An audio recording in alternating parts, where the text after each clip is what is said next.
जोरम क्लेवरेन और ये मोहम्मद साहब और कुरान को बदनाम करने के लिए एक किताब लिख रहे थे, और उस किताब लिखने के लिए एक कुरान और मोहम्मद साहब की जिंदगी पढ़ी, और उसके बाद ये मुसलमान बन गए। जी हाँ, उस किताबों में लिखे हुए संदेशों का इतना गहरा असर पड़ा इनके ऊपर कि चले थे बदनाम करने और अंत में एक्सेप्ट कर लिया इस्लाम और मुसलमान बन गए।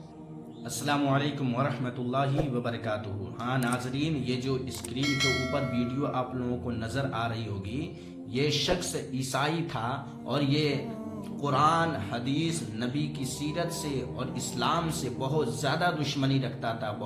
ये इस्लाम को बदनाम करना चाहता था, नबी को बदनाम करने के तरीक़े बना रहा था।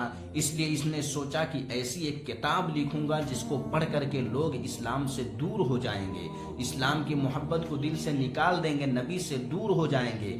लेकिन अगर किसी के बारे में कोई किताब लिखनी हो तो उसको पढ़ना भी पड़ता है, उसके बारे में जांच पड़ताल करनी पड़ती है। जब ये ईसाई धर्म मजहब को मानने वाला ये शख्स इस्लाम के खिलाफ किताब लिखना चाहा तो नबी की सीरत को जब इसने पढ़ा है, कुरान की आयतों को जब पढ़ा है, अहादीस मुबारका को पढ़ा, तो ये खुद कहने पर मजबूर हो गया कि मैं जिस धर्म के खिलाफ लिखने वाला था, जिस इस्लाम को मिटाने की कोशिश कर रहा था, वो इस्लाम वैसा नहीं जैसा मैं पढ़ने से पहले समझ रहा था, बल्कि जो हमेशा से सच्चा था, जो हमेशा से हक था, जो हमेशा भाईचारे का पैगाम दे रहा है। ये इस्लाम वो धर्म है, ये मिटने वाला नहीं। और अगर ये मिटने वाला होता तो करबला की सरजमी पर ही मिट गया होता।